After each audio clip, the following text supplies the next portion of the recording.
Semana confirmó un mega fraude de más de 4.100 millones de pesos con facturas falsas aprobadas por el gobierno regional metropolitano. Los detalles al respecto y entender por qué finalmente son estos 4.100 millones, aparte de otras cifras que habíamos conocido, las tiene él, Carlos Moreno, abogado tributario de Socio Peritum, ex jefe del Departamento de Delitos Tributarios del Servicio de Impuestos Internos. Para comprender esto, nos viene a explicar aquí al estudio. ¿Cómo estás, Carlos? Buen día. Hola, Fran, ¿qué tal? Muchas gracias por la invitación. Rodrigo, ¿qué tal? Felices de tenerte. Sí, felices de tenerte, te agradecemos porque son temas muy técnicos que es importante que lo aclare un experto. ¿Cuánto tiempo requiere una investigación como esta? Bueno, según el Código Tributario se establece que puede durar la recopilación de antecedentes, así se llama el proceso que realiza el Servicio de Impuestos Internos, entre 18 a 24 meses.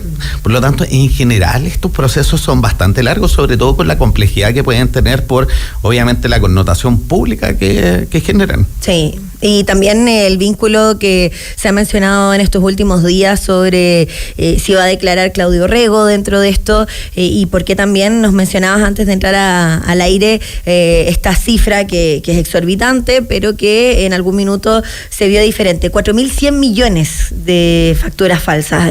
¿Cómo se explica esto? Bueno, lo primero es explicar qué es una factura falsa.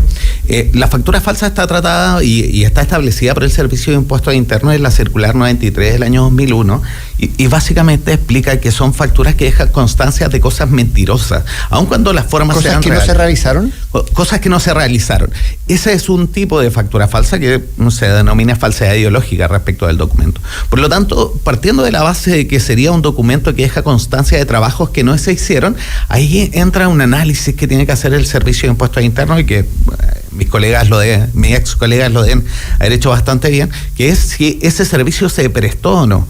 Entonces estamos hablando de documentos por ahora sabemos que 4.100 millones, inicialmente la querella fue por 6.500 millones puesta por el CORE.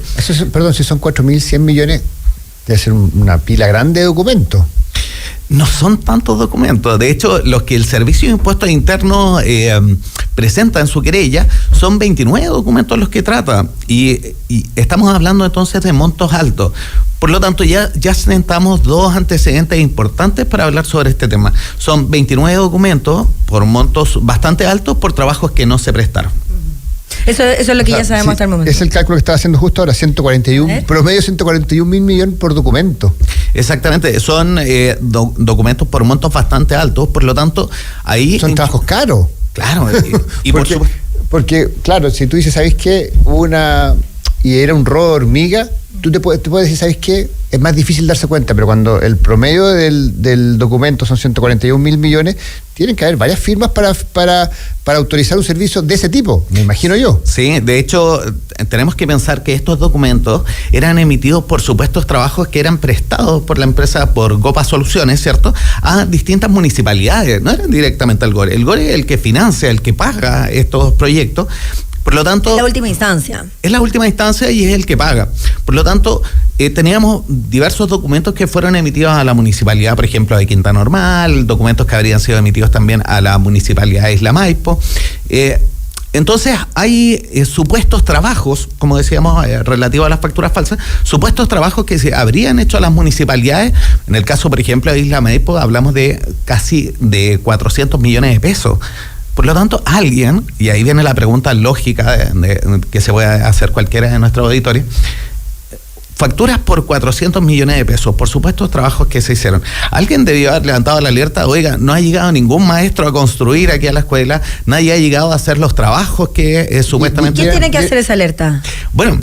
¿Eran trabajos de ese tipo o eran típicos asesorías, consultorías, que son más difíciles de controlar? No, en este caso, de hecho, eran trabajos que eran mejoras, fácilmente fiscalizables. En general eran mejoras a instituciones de carácter público, por ejemplo, a escuelas básicas. Por lo tanto... ¿Qué tanto falta les hace? Pues sí, claro. Exactamente, y estamos hablando de 4.100 millones que en definitiva se estaban perdiendo. Sabemos, y ahí hay un punto importante que también pega en lo tributario, es que estos documentos no se habrían pagado por parte del GORE. Sin embargo, y como hablábamos hace poco, es de estos 4.100 millones de pesos que se emiten en facturas por conceptos de construcciones, de mejora de la escuela, bueno, la cantidad de personas que debieron haber levantado las alertas, como por ejemplo los alcaldes de los municipios en específico, que son los encargados ahí en última instancia de fiscalizar la ejecución de los trabajos, y también obviamente en el GORE respecto de las facturas recibidas y finalmente en los pagos. En el caso de los alcaldes llama la atención porque cuando se hace un recambio de esa autoridad, en general se revisa hacia atrás, se revisa con lo que también entra el nuevo alcalde. Hay algunos que son reelectos, pero otros que llegan de cero a controlar el lugar, en la zona, en la comuna en este caso, y cómo no se ve una alerta por parte de los nuevos alcaldes. Bueno, de hecho, yo creo que las alertas, incluso en la información que es pública, eran bastante importantes. Habían hartas red flags en ese sentido. Claro. Estamos hablando de una empresa, Gopa Soluciones, que se creó en 2021 y que entre 2021 y 2022 le habría facturado al Estado ganando. ¿Quiénes son los socios de Gopa Soluciones S.p.A.? El señor Alarcón, en este caso no recuerdo el nombre específico, pero es el único dueño de la empresa. Estamos hablando de Arnaldo Alarcón. Arnaldo Alarcón, exactamente. Estamos hablando de una empresa que está constituida por una sola persona, vecino de Estación Central, que entre los años 2021 y 2022 habría ganado licitaciones por cerca de 1.200 millones de pesos, pero entre 2023 y 2024 se ganó licitaciones por casi el triple de ese dinero. Por lo tanto, ya ahí había una alerta. Y no, estas 29 facturas no son las únicas que se habrían emitido al Estado. Estamos hablando que esta empresa ha emitido cerca de 400 documentos. Por lo tanto, ahí también sería importante, y yo creo que la pauta va a estar un poco marcada por lo que venga a continuación. Ahora, el modo operandi de esta empresa es que ellos facturaban, el GORE no pagaba, él factorizaba las facturas.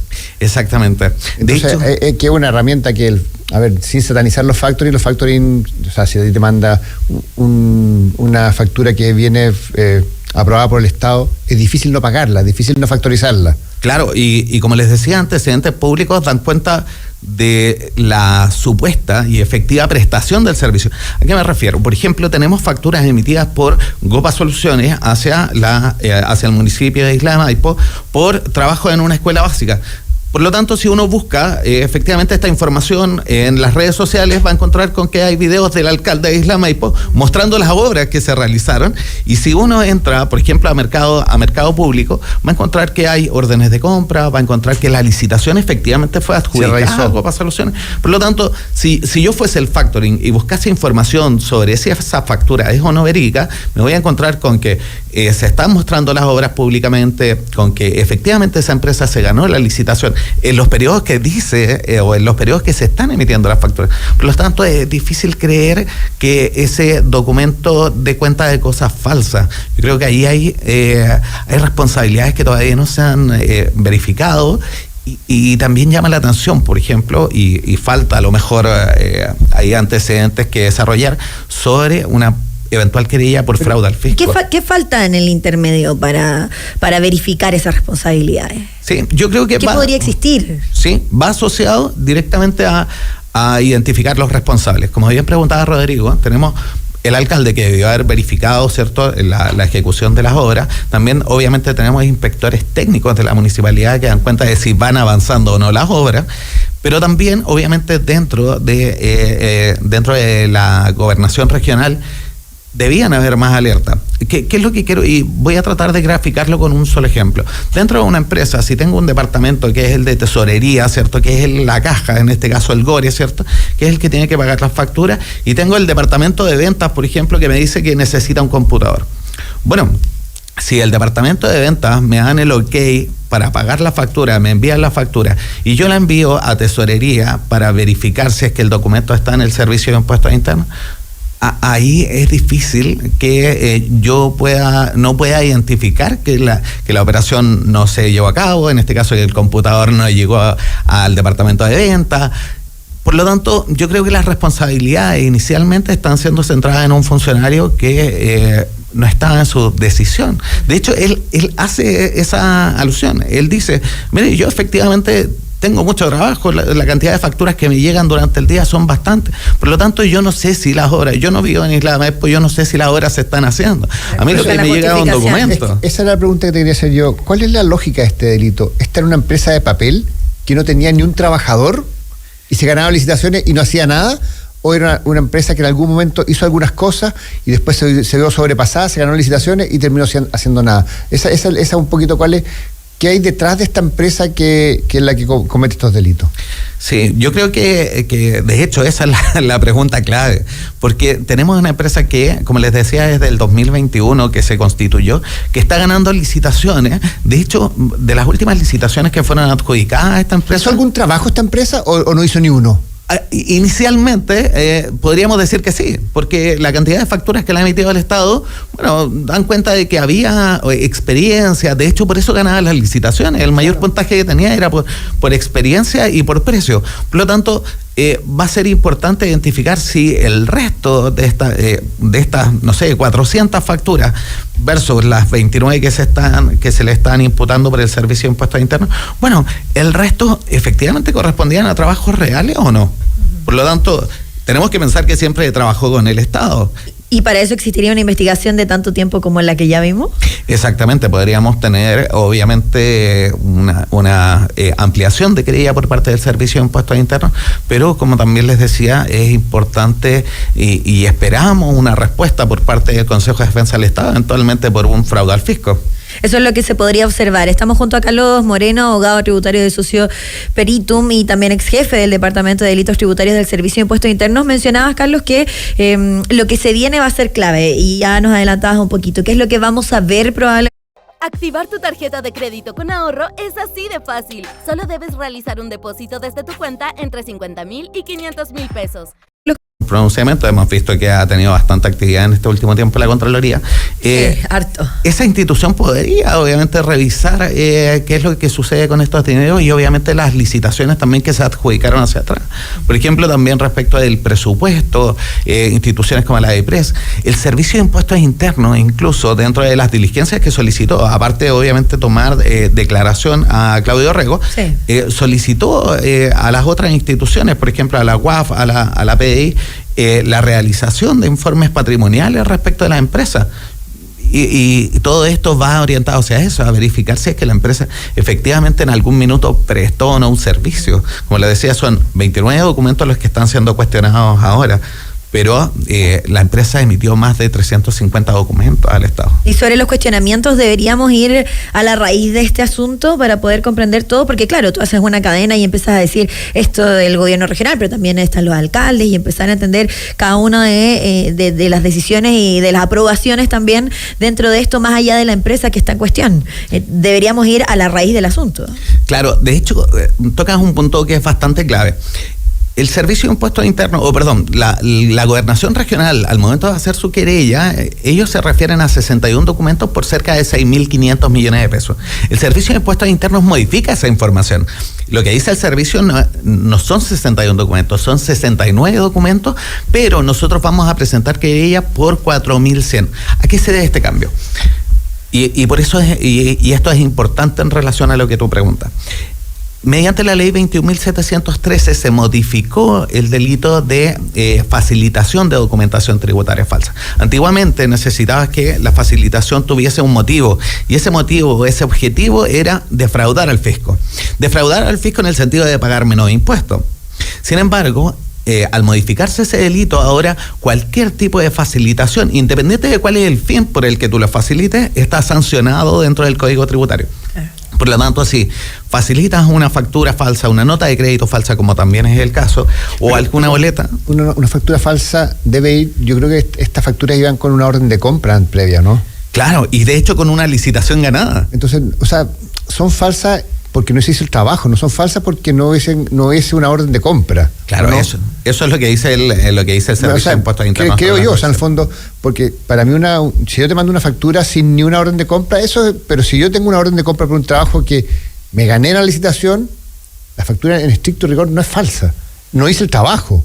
Exactamente. O sea, estoy siendo bien. Pero existe el conflicto de que hay algunos trabajos que sí tienen comprobación. Claro, de hecho por eso el Servicio de Impuestos Internos solamente presenta respecto de 29. Pero como te decía, es importante esta modificación que se hizo porque el Servicio de Impuestos Internos imputa este delito, ¿cierto?, de facilitación en virtud de la nueva norma. Dice, a mí no me importa que no haya un menor pago de impuestos en virtud de esta factura. Lo que usted hizo fue facilitar documentos independientes de cuál era el objetivo. Pero bueno, a nosotros yo creo que, y a toda la ciudadanía les importa cuál era el objetivo de emitir esta factura. Y al parecer, por los antecedentes que hay de forma pública, la intención de emitir esta factura era realizar o obtener ciertos fondos a través del factoraje con distintas empresas, ¿cierto? Y que muchas de esas facturas inicialmente fueron pagadas. Estas 29 no, y lo aclara el GORE. Pero, ¿qué pasó en 2021, 2022, 2023, claro, cuando efectivamente se le pagaron esas facturas? Y que lo aclare el GORE también o no es relevante porque hay un tema político vinculado a esto, no nos podemos hacer los locos. Además, Claudio Rego ha tenido meses bastante complicados, no solo en este escenario, sino que en otros, así que ahí se nos escapa un poco la conversación y por eso que también estaba viendo diversas notas de prensa y aparecen en todas las fotos de Claudio Rego en grande, pero esto va mucho más allá que eso, así que vamos a ver cómo también se va desenvolviendo durante la semana y cómo también el Servicio de Impuestos Internos habla. Solo para terminar, las municipalidades tienen un rol dentro del control o del descontrol en este caso.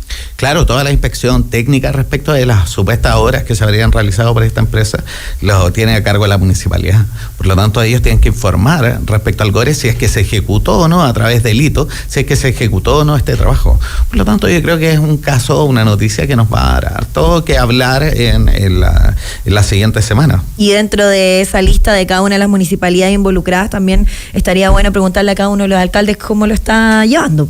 No es menor, hay un trabajo que tenemos que hacer los medios de comunicación.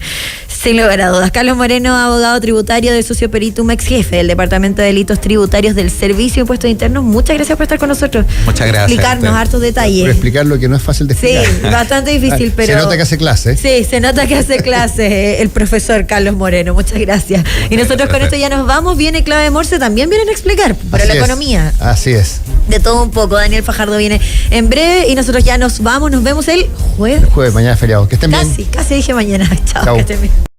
Así cerramos.